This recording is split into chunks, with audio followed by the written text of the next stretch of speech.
दोस्तों नमस्कार। Colonel Ajay, CEO Ajay astro money group first global astro finance digital channel से आपसे मुखातिब होता हूं। आज है 11 मई सन 2025 रविवार। दोस्तों अजय एस्ट्रो मनी ग्रुप देश का पहला चैनल है जो 42 कमोडिटीज़ 5 मार्केट पर लगातार अपडेट और विश्लेषण आप तक प्रस्तुत करते हैं। दोस्तों आपको याद होगा छोटी इलायची और काली मिर्च पर हमने जो आपको अपडेट दिए थे, याद कीजिए काली मिर्च पर लगभग 15 से 20 दिन पहले तक लगभग सभी पत्र पत्रिकाएं और व्यापारी काली मिर्च में लगातार तेजी की बात कर रहे थे, जबकि पिछले 2 से ढाई महीने पहले तक हमने ऊपरी स्तरों पर आपको यही कहा था 1 महीने पहले काली मिर्च के अंदर मुनाफा वसूली करना उचित रहेगा, साथ साथ बड़ा स्टॉक करने से बचना चाहिए। साथ साथ आपको याद होगा कि छोटी इलायची यानी ग्रीन कार्डेमन के ऊपर भी हमने आपको जो 2 महीने पहले जो अपडेट दिए थे ऊपरी स्तरों पर मुनाफा वसूली के, वो भी अक्षर सत्य साबित होते देखे गए। जानिए काली मिर्च पर एक विशेष जानकारी।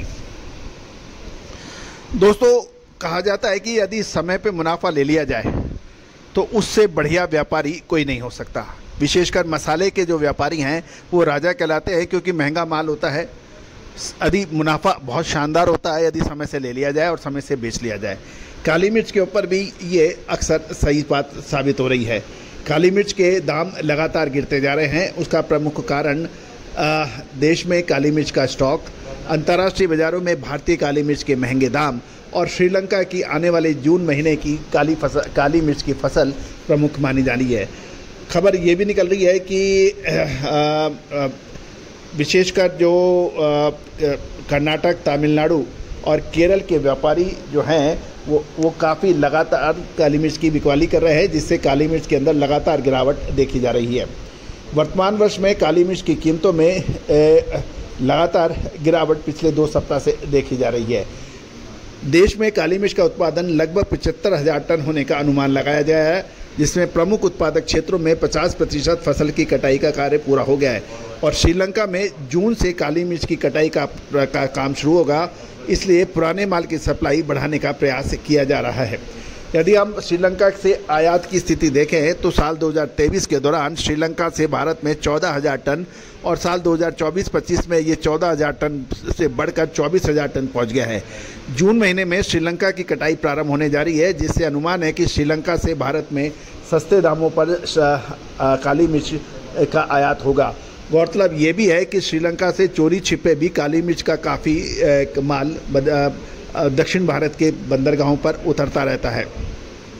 श्रीलंका से बढ़ते आयात के कारण वर्तमान में सभी केंद्रों पर श्रीलंका की काली मिर्च के दाम काफ़ी सस्ते दरों पर उपलब्ध हैं, जो पिछले 2 सप्ताह से लगभग 600 टन से अधिक व्यापार होने के समाचार मिल रहे हैं। ब्यूरो रिपोर्ट के अनुसार कोची बाजार में अनगार्बल्ड के दामों में लगातार गिरावट देखी जा रही है और विशेषकर तमिलनाडु, केरल और कर्नाटक के जो किसान और व्यापारी हैं वो लगातार काली मिर्च की बिक्री कर रहे हैं। ग्लोबल लेवल पे देखें तो भारतीय काली मिर्च का दाम $8,650 प्रति टन पर ऑफर किया जा रहा है और जिससे प्रमुख उत्पादक देश भारत को भारी मात्रा में निर्यात कर सकते हैं, क्योंकि भारतीय काली मिर्च के दाम काफ़ी ऊंचे हैं। यदि दूसरे देशों से कंपेयर करें तो भारतीय काली मिर्च के मुकाबले श्रीलंका $7,200, वियतनाम $7,100 और ब्राज़ील तो मात्र $7,000 पे ऑफर हो रहा है। इंडोनेशिया में $7,500 प्रति टन पर काली मिर्च के भाव ऑफर हो रहे हैं। तो आप समझ सकते हैं कि भारतीय काली मिर्च अंतर्राष्ट्रीय बाज़ारों में कॉम्पिटिटिव नहीं होने के कारण इसका निर्यात भी प्रभावित हो रहा है। दूसरा, श्रीलंका से एक सस्ती काली मिर्च बाज़ारों में उपलब्ध होने के कारण भारतीय काली मिर्च को झटका लग रहा है। दोस्तों उम्मीद है कि सभी जानकारियाँ आपको रोचक, व्यापारवर्धक और ज्ञानवर्धक रहेगी। काली मिर्च में आगे क्या होना चाहिए, इलायची में क्या होना चाहिए, हल्दी, जीरा और धनिया ये भी बुरी तरह से पिटाई खा रहे हैं, आगे क्या संभावना है, अजवाइन, मेथी, सौंफ में क्या संभावना है, इन सभी की विशेष जानकारियों के लिए आप रिसर्च रिपोर्ट के लिए आप संपर्क कर सकते हैं, जो कि भुगतान अदा करने पर उपलब्ध होगा। All the very best, good luck, happy trading.